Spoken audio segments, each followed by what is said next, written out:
Now that we are officially into the summer season, it's great to know ways to stay safe in all of that hot weather, Judy. That's right. And this might be surprising to you. Obviously, we talk to you all the time about the cautions of severe heat, right? But did you know that extreme heat kills more people than any other weather event? So we don't want you to underestimate that heat when you're out and about, especially as the temperatures continue to rise in South Carolina for several days in a row. Mandy McMahon, Mandy, I know your last name there, from the American Red Cross. The heat's getting to me, girl. From the Red Cross of South Carolina, joins us now to remind us more about keeping ourselves safe. And Mandy, we just can't say it enough. Don't underestimate that heat in South Carolina. Certainly, heat is more than just uncomfortable. It can be deadly, especially for older adults, young children, pregnant women, or people with chronic medical conditions. That's why the Red Cross is asking people to take 3 steps to stay safe: slow down, stay hydrated, and stay indoors in an air-conditioned space if you can, and that will help prevent heat-related illness. Mandy, we know that it is important to drink water, stay hydrated, try to stay away from the caffeine while you are dealing with this hot weather. But what you eat is also important. What are some suggestions on what you should eat? The best thing to do is stay hydrated. So make sure that you're staying away from unhealthy foods that we think about, fried foods or things like that, but definitely staying hydrated is the #1 recommendation. So make sure you're drinking plenty of water, staying away from caffeine, sugary drinks, and alcohol. And if you can, supplement with a sports drink, something that has electrolytes that will help you stay hydrated throughout the day and replace those essential minerals. And Mandy, I was taking a look at some of the other tips on the Red Cross website, which is fabulous, by the way. You also have some recommendations about making a plan to stay cool. I mean, we don't have to just be victim to the hot temperatures. We can plan in advance after looking at the WIS forecast to see what we're going to do to kind of manage those temperatures and make sure that we stay safe.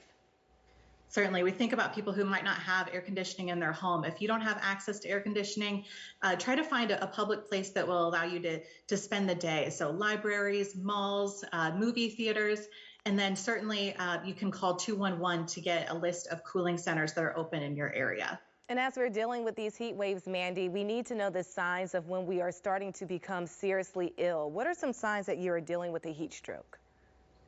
So there's 3 steps to heat-related illness. First is heat cramps, and that's kind of your warning that it's time to get into a cooler place so that you don't progress through those steps. Next is heat exhaustion, and what that looks like is really profuse sweating. You might be feeling dizzy. You might be starting to get a headache. And then if it progresses even further, we're talking about heat stroke, which is extremely dangerous and deadly. That would warrant a call to 911. We're talking about hot red skin, maybe loss in consciousness. All these signs are really severe threats to life. And that's why we recommend that folks download the Red Cross First Aid app, which will give you the signs to watch out for with heat-related illness, but then also how to treat those illnesses as well. And then it will advise you to call 911 if you're looking at heat stroke.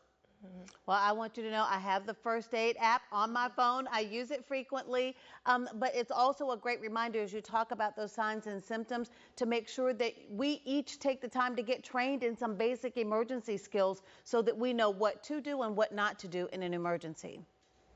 Absolutely. The Red Cross has a number of wonderful courses that you can take. So our first aid class, CPR, AED, these are all wonderful life skills to have so that you can respond with confidence when you witness an emergency. And those can happen at any time and any place. So that's why we definitely recommend people visit redcross.org/taketheclass to find one near you. And lastly, we always need to remind people, because we know that hot car deaths are still a thing. People are still leaving their children in the cars unattended in this weather. Hot cars are dangerous, but they're deadly as well. Certainly they are. That's why the Red Cross is working hard to spread these safety tips so that we can help protect all our lives and the lives of our furry friends. So we appreciate the chance to chat with you today. And I would just send out a reminder one more time to visit redcross.org/heat, and that will give you some great safety tips for the future. Great information as always. We'll be sure to make sure this is posted on WISTV.com along with our forecast so that people know how to prepare for this heat in the days ahead and, of course, all summer long. All right, Mandy, thank you so much for joining us. We're looking forward to learning more. And just a reminder to our viewers, download that Red Cross First Aid app. Yep, I got it on my phone. Yeah. It's great. It's got great stuff. I use it for the boys all the time. Oh, you know, good. Boys are getting into everything. Yes, so, yes. I'm glad to know about it. I didn't realize there was an app. So Very I'll make sure to user-friendly. download it too. All right, we'll be right back.